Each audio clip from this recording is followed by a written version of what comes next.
Dr. Julian Vance. The name alone sent shivers down the spines of Chicago's elite, and not just because he was the city's most sought-after cardiac surgeon.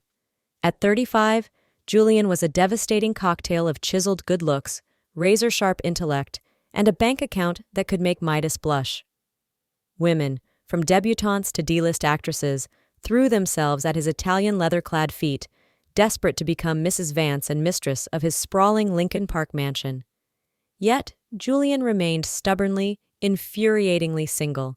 Whispers followed him like smoke from an expensive cigar.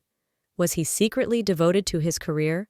Or, as the more salacious gossip columns hinted, did his passions lie elsewhere? Some even dared to suggest the brilliant surgeon was all scalpel and no. Well, you get the picture. The truth? Julian Vance guarded his private life like Fort Knox, his romantic conquests numerous but fleeting, never advertised. He was a man of action. Polo on Saturdays, kayaking Lake Michigan on Sundays, ski trips to Aspen, and rugged fishing expeditions. He despised idleness.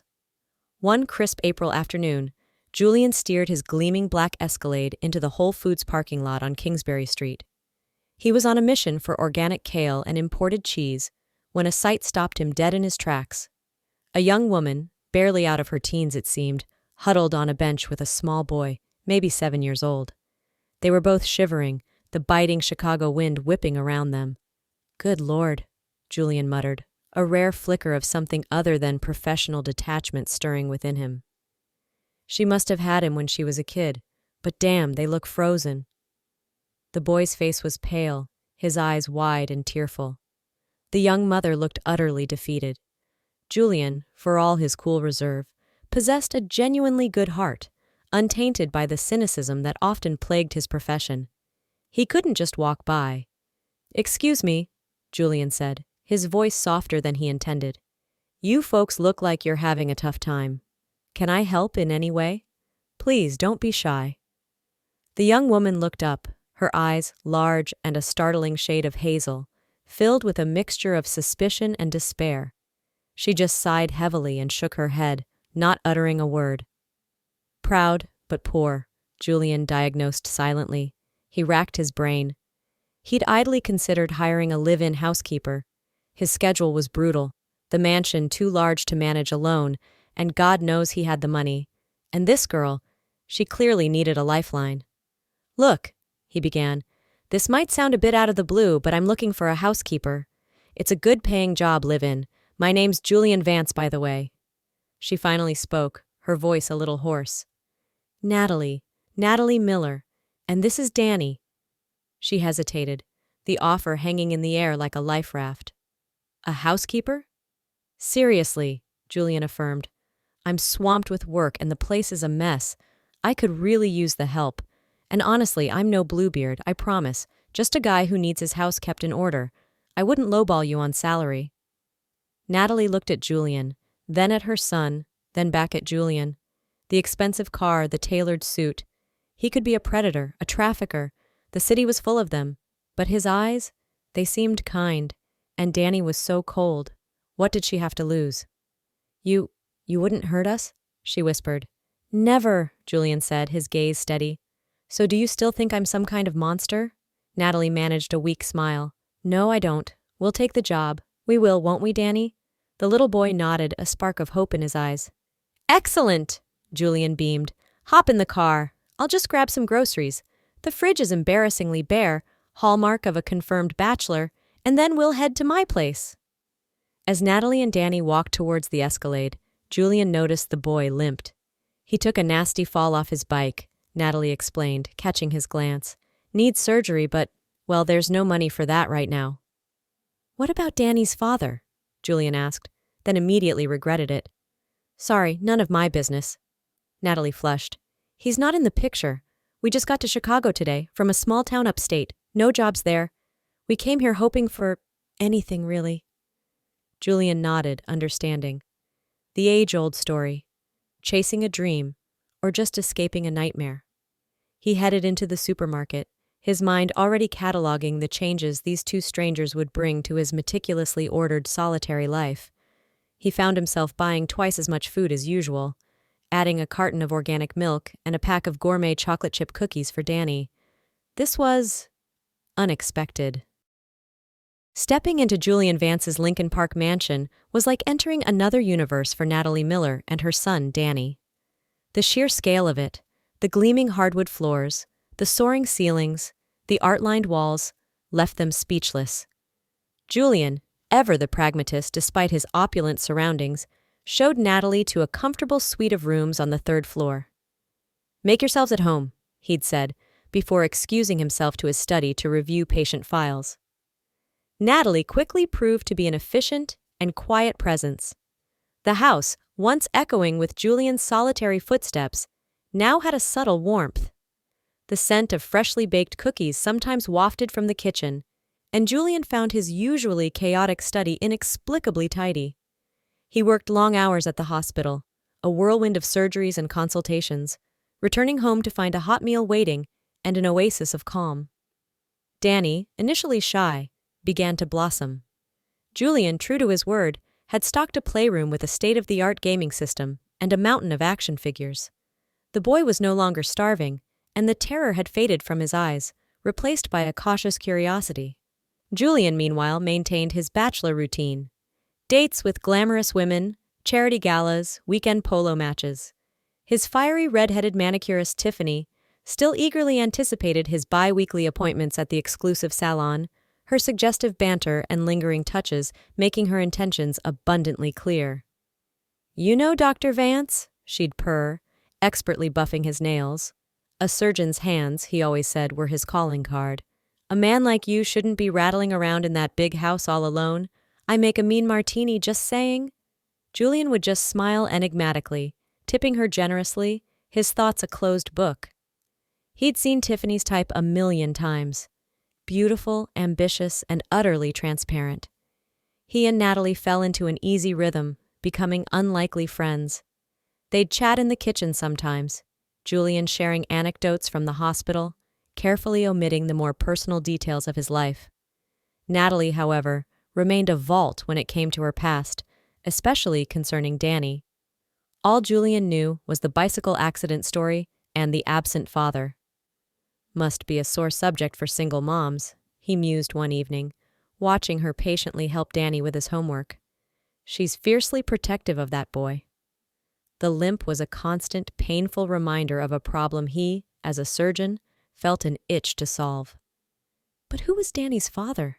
And what horrors had driven them from their small town?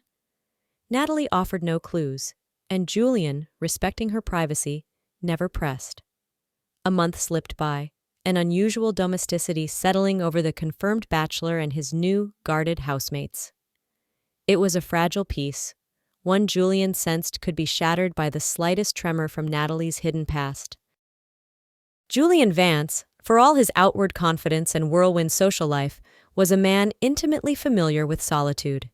His parents, both brilliant medical pioneers, had been consumed by their careers, often away at conferences or buried in research.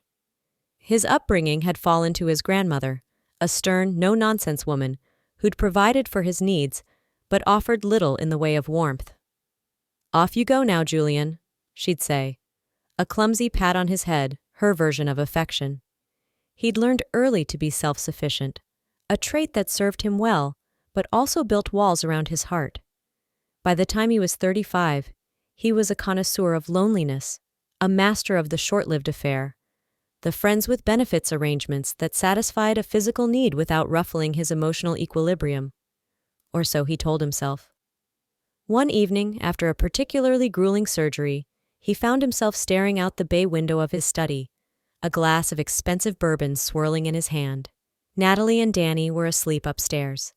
The silence of the grand house, usually a comfort, felt different now, heavier. His mind drifted back, unbidden, to a fishing trip 7 years earlier. He hadn't wanted to drive far, so he'd chosen a lake near a small, slightly run-down resort town a couple of hours from Chicago. He'd been after muskie, a fish he respected. The old rented boat had sprung a leak, the chill of the late autumn water a nasty shock. Soaked and shivering, he'd stumbled towards the lights of a nearby cluster of modest cottages. He'd knocked on the first door with a porch light. A young woman had opened it, maybe 20, with a cascade of blonde hair and the most arresting turquoise eyes he'd ever seen. She was beautiful, but it was an unstudied, natural beauty, devoid of the artifice he saw daily in the city. "You look like you've seen a ghost," she'd said, her voice soft, melodic. "Just trying not to become one," he'd chattered, teeth knocking. "My boat sank. Could I just warm up?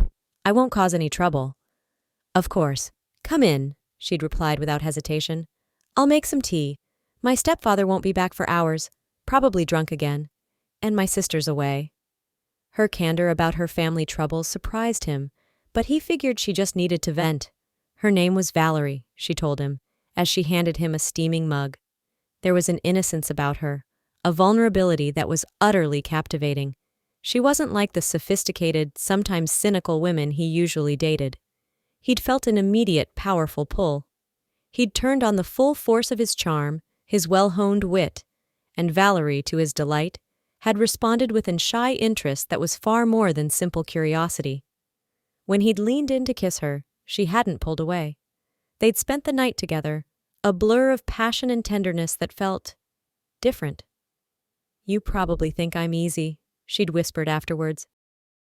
The call came on a Tuesday, jolting Julian from a complex surgical plan he was mapping out in his mind. "Jules Vance, that you, buddy?" The voice was boisterous, familiar. Polly Davis, his old high school classmate, a guy who'd peaked as quarterback and now sold high-end real estate with the same aggressive charm. "Polly, long time no hear. What's up?" Julian tried to inject warmth into his tone. "Big news, pal. We're organizing a class reunion, 20th. Can you believe it? 2 weeks from Saturday. Everyone's invited, spouses too. So how's your other half? You hitched yet or still playing the field like the old days?" Julian froze. He could picture the scene, all his former classmates, smugly parading their spouses and kids, the subtle and not-so-subtle one-upmanship. He, Dr. Julian Vance, the success story, showing up alone? The rumors would ignite like wildfire. An inexplicable, almost childish urge to impress, to silence the whispers, took hold. Before he could stop himself, the words tumbled out. "Married? Of course. Got myself a beautiful wife, Polly. Absolutely stunning." A beat of silence on the other end. "No kidding? Wow, Vance, you kept that quiet. Didn't hear a thing. Well, bring her along. Can't wait to meet the woman who finally roped you in." They chatted about trivialities for a few more minutes, then hung up. Julian immediately slammed his palm against his forehead. "Idiot, what have I done? A wife?" He didn't have a wife. He barely had a consistent girlfriend. But the thought of backing out now, of admitting his lie, was mortifying. He had to go to that reunion. He had the prestigious job, the mansion, the Escalade. He just needed a wife. For one night. Panic set in. Marrying someone in 2 weeks was out of the question and, frankly, undesirable. He needed an actress. He mentally scrolled through his Rolodex of recent companions. Stunning, yes. Well-mannered, mostly. But he knew any one of them would seize this fake wife opportunity and try to leverage it into something real, something permanent. The thought sent a chill down his spine. "No, definitely not," he muttered. Then, like a bolt from the blue, he thought of Natalie, his housekeeper. She was surprisingly attractive beneath the modest clothes and the worried frown. A diamond in the rough, perhaps? If he got her a killer dress, took her to a top salon for hair and makeup, she could be transformed. A Cinderella story, just for one night. And she needed the money. It was a win-win, wasn't it? He wouldn't be leading her on. It would be a purely transactional arrangement. Yes, Natalie Miller was the perfect candidate. He just had to convince her. He found her in the kitchen, wiping down the counters. "Natalie," he began, trying to sound casual, "I need to talk to you about something. Something unusual." She looked up, a flicker of alarm in her hazel eyes. "Oh God, he's going to fire me," she thought, her stomach clenching. "What's wrong, Dr. Vance?" "Let's go to my study," he said. Definitely firing her, Natalie's heart sank. She followed him, perching nervously on the edge of a plush leather armchair. "Natalie," Julian said, leaning forward, "I have a proposition for you. A very interesting one." Her shoulders sagged slightly with relief. Not fired, then. What kind of proposition, Dr. Vance? Okay, here it is. In 2 weeks, I have my high school reunion. Everyone's bringing their spouses, and well, he spread his hands helplessly. The thing is, Natalie, I told my old classmate I was married, so I was wondering if you'd consider pretending to be my wife for the evening. Natalie stared at him, dumbfounded. This wealthy, successful, handsome surgeon, a man who could have any woman he wanted, was insecure, afraid of what people thought about his bachelor status. It was almost comical. Noticing her expression, Julian quickly added, "For a generous fee, of course. A very generous fee." The first thing that popped into Natalie's head was, "What about Danny?" "Danny? Oh, he'll be fine." Julian waved a dismissive hand. "He can play his video games. We won't be gone too long. He'll hardly notice we're away." Natalie sighed. Danny wasn't the real issue. He was old enough to be alone for a few hours. The truth was, she felt deeply uncomfortable with the idea of deceiving people. And something else, a tiny, unbidden flutter in her chest when she imagined being on Julian's arm. No, best to ignore that. She remained silent, unsure how to respond. "Natalie, I know this is a shock," Julian said gently, "but it's not as bad as it sounds. You'll get to dress up, have a night out, earn some good money, and you'll never see these people again. Please, Natalie, say yes." She looked at him, at the earnest, almost pleading look in his eyes. It was bizarre, but he was her employer, and he was offering her a lot of money. Money that could go towards Danny's surgery. "Okay," she heard herself say, "I'll do it." The very next day, Julian, true to his word and with the urgency of a man on a mission, initiated what he privately dubbed the Natalie Transformation Project. He presented her with a garment bag containing a dress that shimmered like a captive constellation, a breathtaking creation in a deep sapphire blue, subtly accented with gold thread and a scattering of tiny, winking crystals. With it came a pair of impossibly high, patent leather stilettos. "Wow," was all Julian could manage when Natalie, after some hesitation, emerged from her room wearing the ensemble. The dress clung to her slender figure, hinting at curves he hadn't noticed beneath her usual practical attire. "It's even better than I imagined. Natalie, go look in the mirror." She obeyed, her eyes widening at her reflection. The woman staring back was a stranger, elegant, alluring, almost regal. "Is that me?" she whispered, a flush rising on her cheeks. But this was just the beginning. On the day of the reunion, Julian whisked Natalie away from the quiet domesticity of the Lincoln Park mansion and into the glittering heart of Chicago's Magnificent Mile. He'd booked her into the city's most exclusive beauty salon, a haven of pampering where celebrity stylists and miracle-working makeup artists plied their trade. Natalie was subjected to a whirlwind of treatments, a chic, sophisticated haircut that framed her face beautifully, a manicure that transformed her work-worn hands, and makeup applied with an artist's touch, enhancing her natural features with subtle, glowing tones. Julian waited in the Escalade, tapping his fingers impatiently on the steering wheel.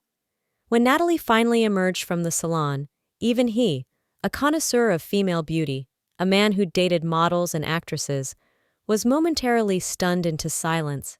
Her normally simple brown hair was styled into an elegant chignon, a few soft tendrils escaping to caress her neck. Her makeup was flawless, her hazel eyes sparkling, her lips a soft, inviting rose. The transformation was complete, and it was spectacular. "You look," Julian began, his voice a little husky, "absolutely incredible, Natalie." On the drive to the suburban hotel where the reunion was being held, Julian found himself stealing glances at the woman beside him. He'd always known she was pretty, in a quiet, unassuming way. He'd once compared her to an uncut diamond. Now, stripped of her rags and adorned in designer finery, the diamond was faceted, blazing with an unexpected fire. So much for clothes don't make the man. Or woman, he thought wryly. This woman is a bona fide knockout. He felt a surprising surge of pride, and something else. Something he couldn't quite name, stirring beneath his cool exterior. This elaborate charade was suddenly feeling a lot less like a business arrangement, and a lot more complicated. The ballroom buzzed with the forced bonhomie and competitive nostalgia of a high school reunion. Julian Vance, arm in arm with the transformed Natalie, made an entrance that turned heads and silenced conversations. His old classmates, particularly the men, stared openly, their expressions a mixture of admiration and envy. Polly Davis clapped him on the back. "Vance, you dog! You weren't kidding, she is a stunner! What's your secret, man?" The wives in turn cast cool, appraising glances at Natalie, their smiles a little too tight, their compliments edged with a subtle cattiness. Natalie felt like an imposter, her cheeks burning under the scrutiny. She wanted the marble floor to swallow her whole. But as Julian smoothly navigated the room, introducing her with an easy charm, a strange thing happened. She began to relax. The admiring glances, the envious whispers. It was a heady cocktail for a woman who'd spent years feeling invisible. "So this is what it feels like," she mused, a small secret smile playing on her lips. When Julian led her to the dance floor, even the most critical female eyes had to admit they made a ridiculously beautiful couple. She found herself actually enjoying the charade, the borrowed glamour, the attention of this handsome, powerful man who, for one night, was hers. Julian, too, was reveling in his little triumph. The performance was going off without a hitch. His wife was a sensation. Later, the class's former homeroom teacher, Mrs. Davison, a kindly woman now well into her 70s, led a nostalgic tour of the newly renovated wings of their old high school, which was connected to the hotel. As they strolled down a corridor, Mrs. Davison gestured towards a large display board. "And this, dear students, is our memorial wall," she said, her voice softening, "for those we've lost too soon." Natalie's gaze drifted over the collection of photographs, many in somber black frames. Suddenly she stopped dead, her breath catching in her throat. Her hand flew to her mouth, a strangled gasp escaping. There, among the faces of the departed, was a photograph of a smiling blonde girl with striking turquoise eyes, a girl she knew intimately.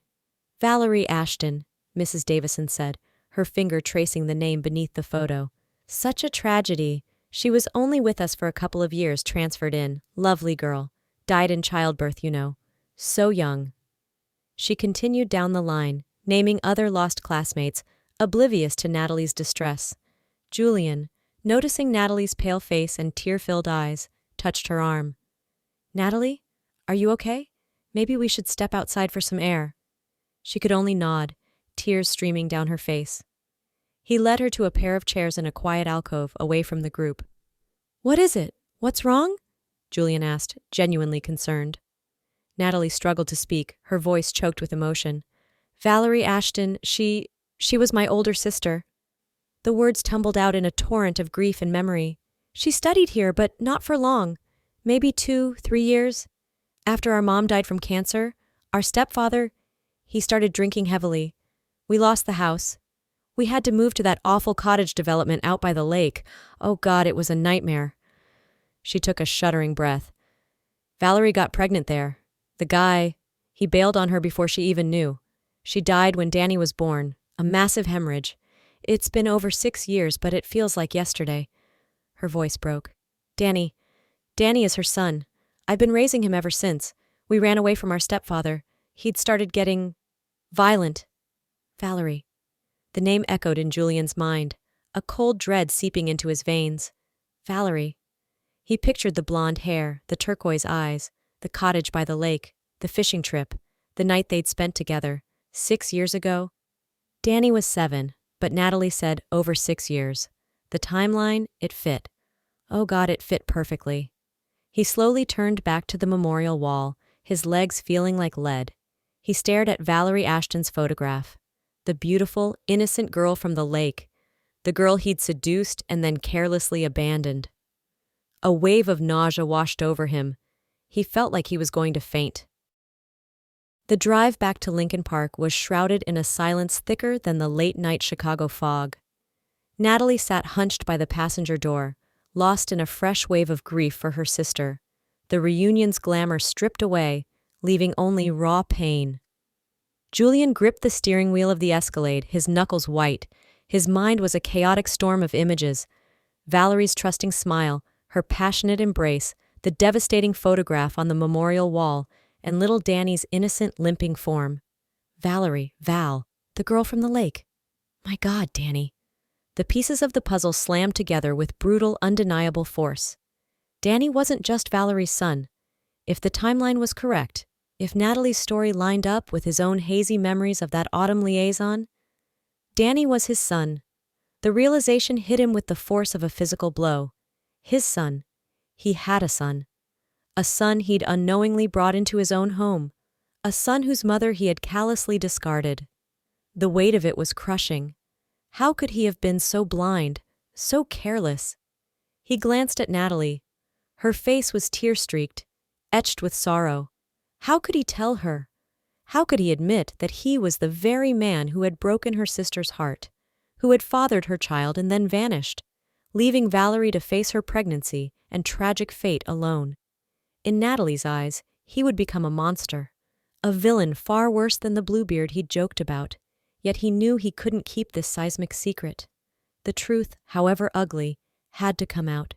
He owed it to Natalie, to Valerie's memory, and most of all, to Danny. Natalie, he began, his voice hoarse, barely a whisper. They were halfway home, cruising down Lakeshore Drive, the city lights blurring through his disoriented vision. I have to tell you something. Something terrible. You might hate me after this, but I can't. I can't keep silent. Natalie turned, her grief-stricken eyes questioning. She started to speak, but Julian pressed on, afraid if he stopped, his courage would desert him. He fumbled for words, his usual eloquence gone, replaced by a stammering, agonized confession. He told her everything. The fishing trip, the leaking boat, seeking shelter at a cottage, meeting a beautiful blonde girl named Valerie.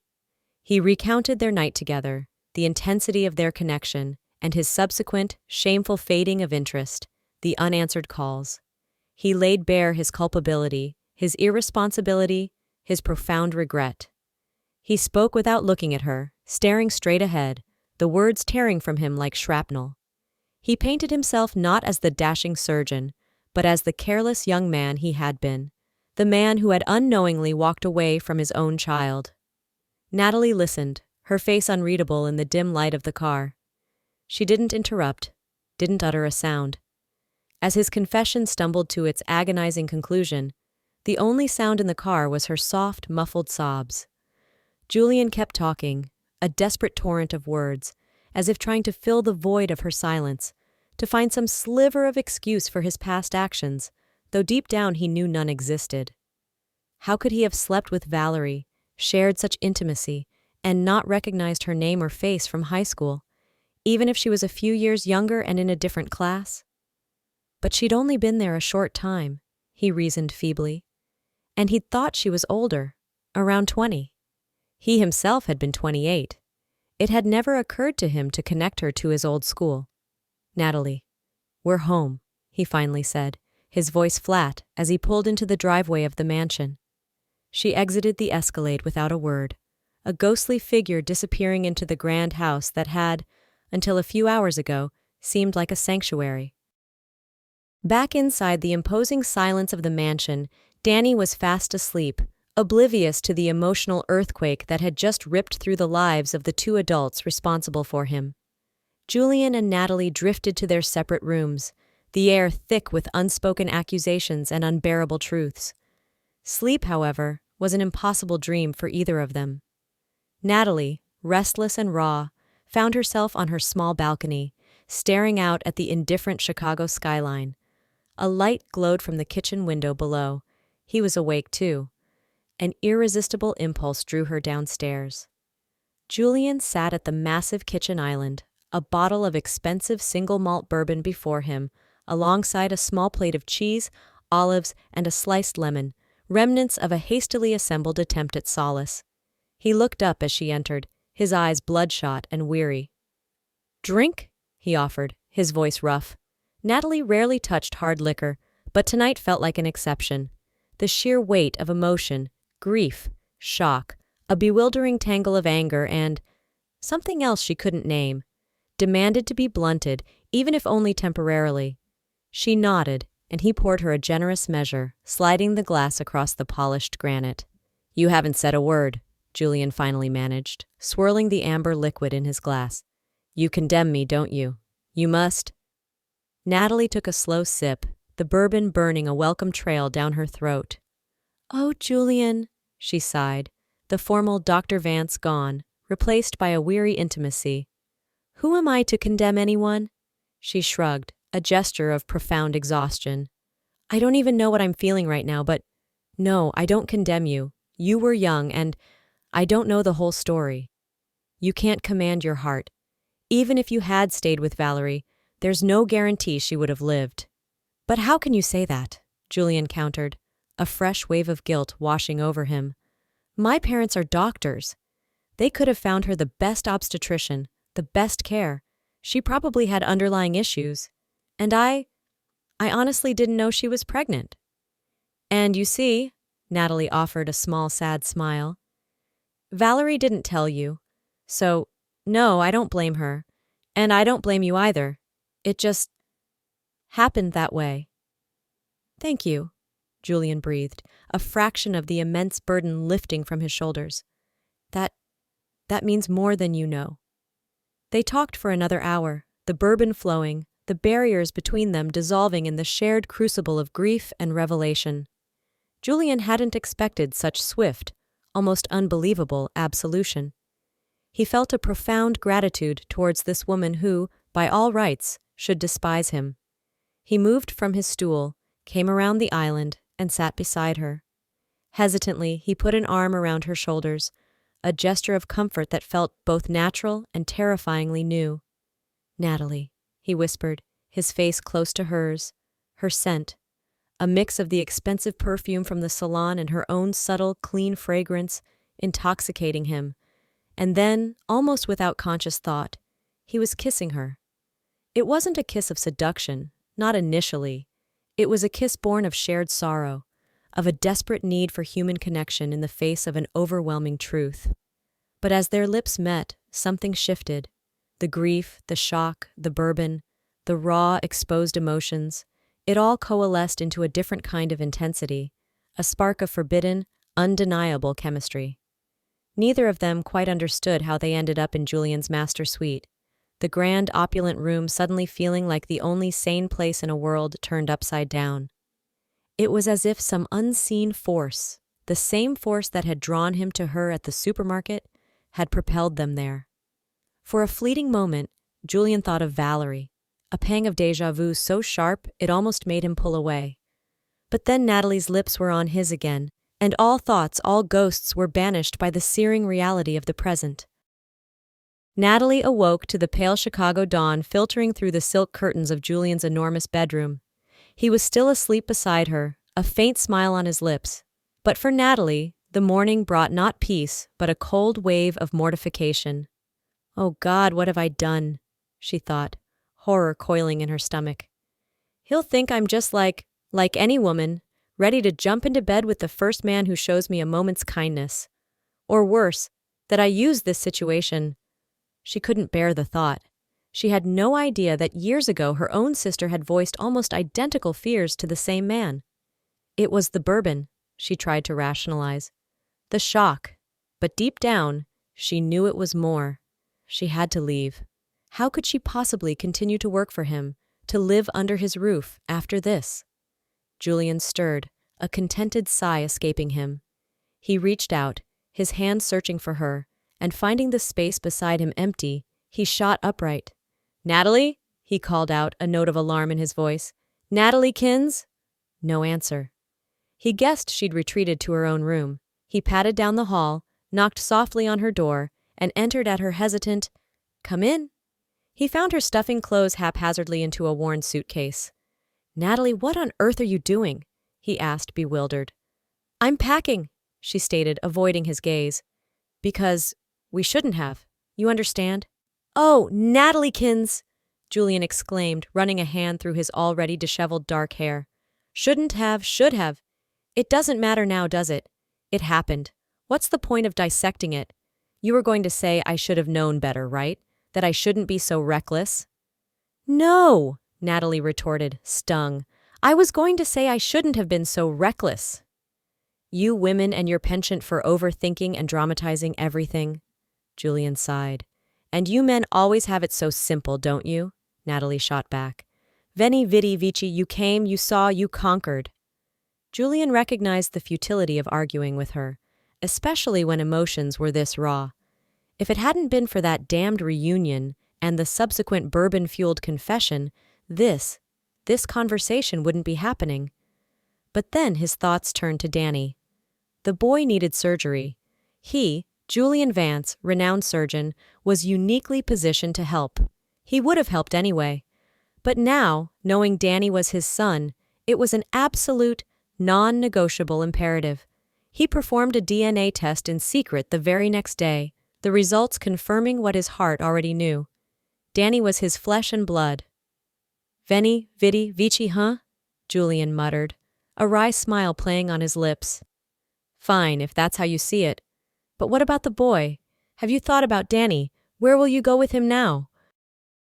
Natalie's frantic packing faltered. She hadn't thought that far. You haven't, have you? Julian stated calmly.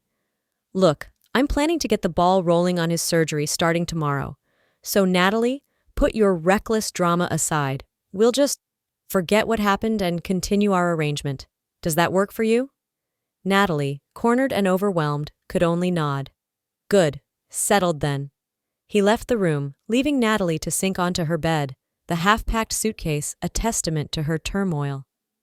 Later that week, his mind still reeling, Julian sought refuge with his oldest friends, Alex and Liz Roman. Alex, like Julian, was handsome and a charmer, but unlike Julian, he'd happily traded bachelorhood for marriage to the wonderful Liz. Their daughter, Alina, was Julian's goddaughter. Liz, initially a bit plain, had blossomed under the warmth of Alex's love and motherhood. She was the kind of woman who saw beneath the surface. Julian knew they'd offer sound, no-nonsense advice. He laid out the whole tangled story. Alex whistled. Man, I always knew you had some kind of complicated karma following you, Jules. Why do you say that? Julian grumbled. I didn't know any of this. You make me sound like a psychic. Alex is right, though, Liz interjected gently. There was always something a bit epic and mysterious about you, Julian. Like a romantic hero with a past full of secrets. Oh, you two are going to spin this into a melodrama, Julian groaned. Liz laughed. Well, darling, it kind of is a melodrama, isn't it? And it turned out to be true. Okay, point taken, Julian conceded. But what do I do now? Liz, you're a woman. Help me understand Natalie. Liz leaned forward, her expression earnest. Julian, it's simple. When you go home tonight, stop at the 24-hour florist. Buy the biggest, most ridiculously beautiful bouquet you can find. And then, you tell Natalie you love her. Be brave. Be decisive. We women love a man who knows what he wants and isn't afraid to go after it. And then, Friday night, you both come over for dinner. I'll make my killer lasagna. You'll be putty in my hands. I'm already putty, Julian chuckled, already feeling a bit lighter. Liz's cooking was legendary. Julian followed Liz's advice to the letter. When he left the Roman's house, his parting words to Natalie had been a casual, "Don't wait up for me." He knew it would pique her curiosity, perhaps even spark a tiny jealous thought about which glamorous woman he was spending his evening with. The image made him smirk. Hours later, he walked into the mansion, not with another woman, but with an extravagant basket overflowing with exotic, fragrant blooms, birds of paradise, orchids, and lilies so vibrant they seemed to glow. Natalie was in the living room, ostensibly reading, though Julian suspected she'd been listening for his return. Her surprise when he presented the flowers to her was palpable. What are these for?" she stammered, her cheeks flushing. Then she mentally kicked herself. "Idiot! Normal women just say thank you. Why do I have to question everything?" "Just because," Julian smiled, quoting an old cartoon, his eyes twinkling. "Thank you, they're beautiful." Then, taking a deep breath, just as Liz had counseled, Julian looked directly into Natalie's wide hazel eyes. "Natalie," he said, his voice firm but full of emotion, "I love you. I want to be with you. You don't have to say anything right now if you're not ready to answer me. I'll wait. I'll wait as long as it takes. He'd said it. All of it. Okay, Liz, he thought. Let the chips fall where they may. Something told him this gamble would pay off, that happiness, real profound happiness, was within his grasp. His intuition didn't fail him. A slow, radiant smile spread across Natalie's face. Why waste time waiting? She whispered. The next day, their hearts lighter than they'd been in years, Julian and Natalie took Danny to the children's hospital for his pre-op assessment. They're going to check you out, buddy, and then they'll fix your leg, Natalie explained gently. Will it hurt? Danny asked, his small voice laced with fear. Not a bit, Julian reassured him, ruffling his hair. They'll give you a little shot, you'll take a nap, and when you wake up, your leg will be as good as new. Awesome! Danny exclaimed. Will you guys come visit me? Of course, sweetie, Natalie promised. We'll be there all the time, especially since Dr. Daddy here works in this amazing place. She winked at Julian, the new endearment making his heart swell.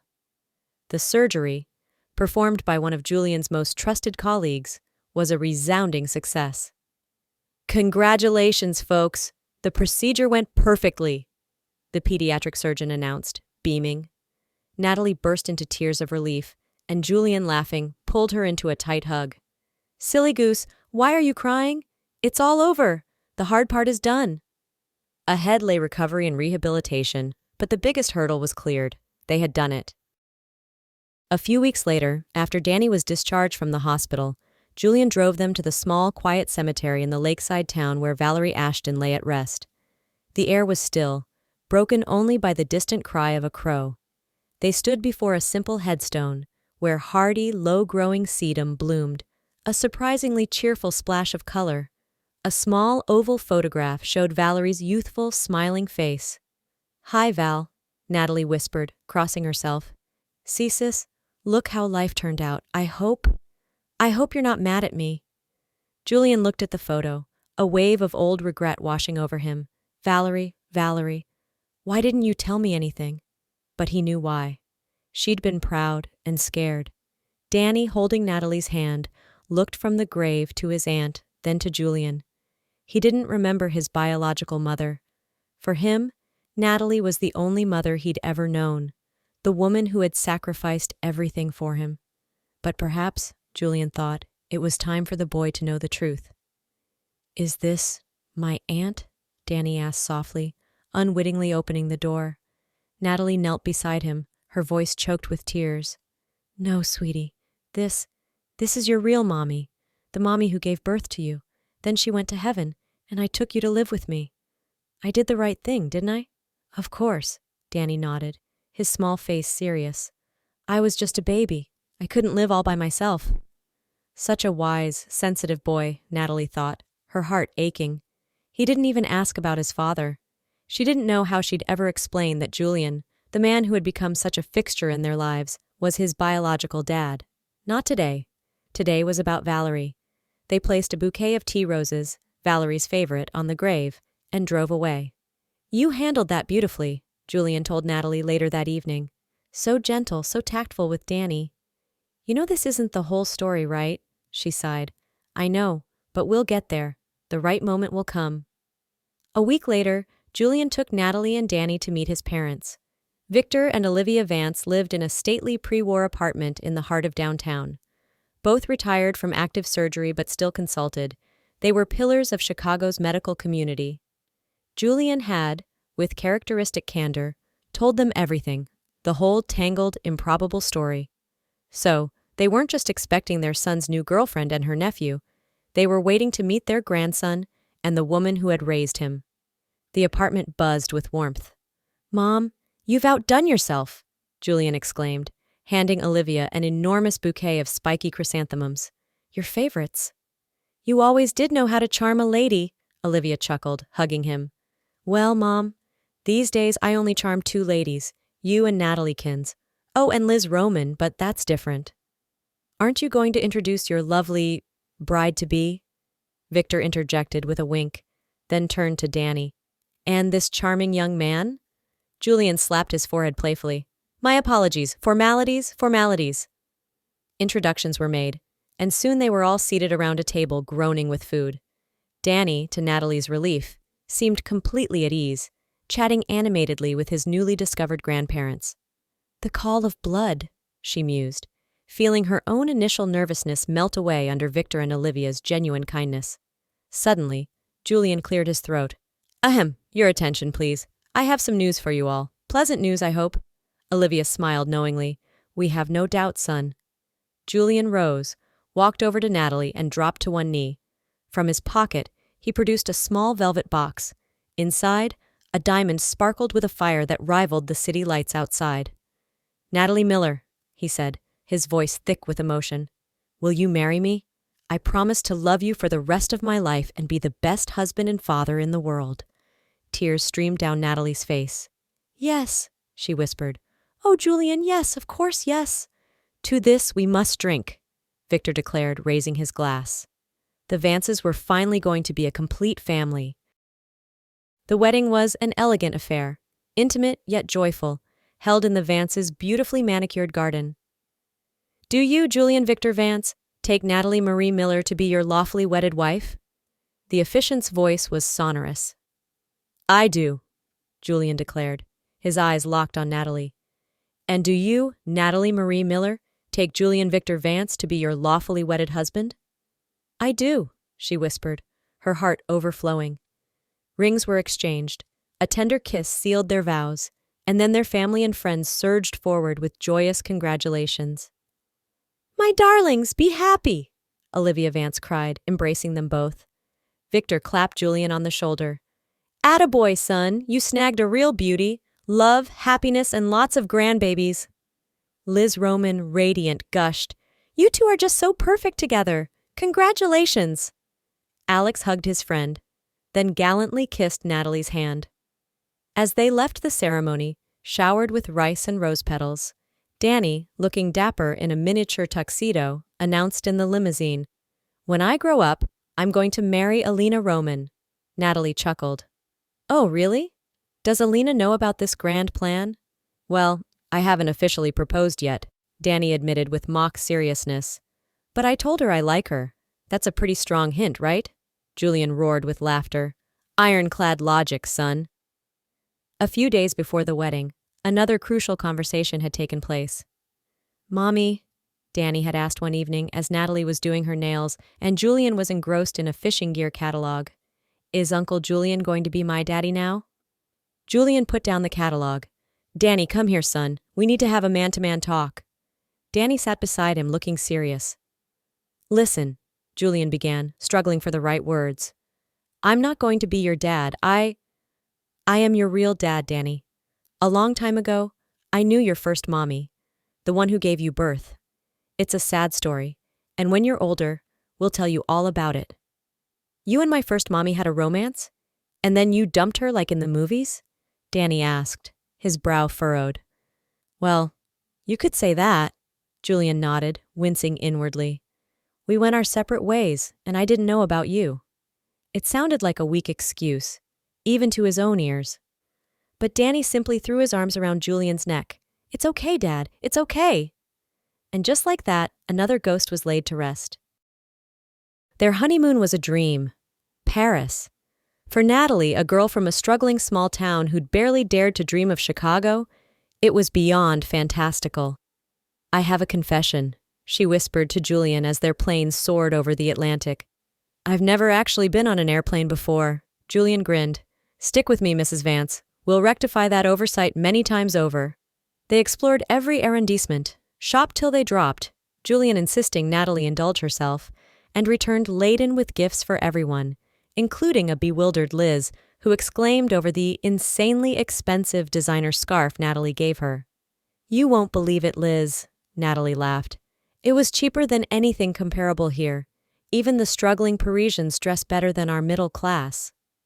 You're looking a little pale, though, Nat, Liz observed, her eyes narrowing shrewdly. Oh, I don't know, Natalie said. Just feeling a bit queasy today. Maybe it's the time difference? Maybe, Liz smiled slyly. But something tells me jet lag isn't the only thing at play here. How are things in the monthly department? On the way home, Natalie ducked into a pharmacy. The pregnancy test was undeniably, thrillingly positive. She'd wanted to plan a clever reveal for Julian, but her excitement was too immense. She called him immediately from the car. "You're going to be a father! Again!" Julian's shout of joy was so loud she had to hold the phone away from her ear. That September, they proudly walked Danny into his first-grade classroom. A later ultrasound revealed they were having a girl. Danny, consulted on names, promptly suggested Kate. The future parents loved it. Victor and Olivia, already overjoyed with their ready-made grandson, were ecstatic about the impending arrival of a granddaughter, finally planning their long-postponed retirement to fully embrace grandparenting. The Romans, inspired by their friends, were even talking about adding to their own family. "You totally one-upped me, Jules," Alex grumbled good-naturedly one evening. "I thought I was the experienced dad, and here you are with a son older than Irene, and another one on the way." Julian just grinned. "Envy is an ugly thing, my friend." Danny thrived in first grade, discovering a passion for sports, especially soccer, proving himself a true Vance. As Julian and Natalie prepared for Kate's arrival, their Lincoln Park mansion, once a symbol of solitary success, now echoed with laughter, love, and the happy anticipation of a future brighter than either of them could have ever dared to imagine. The surgeon, the street corner angel, and their secret son had found their scandalous, sensational, and utterly perfect happily ever after.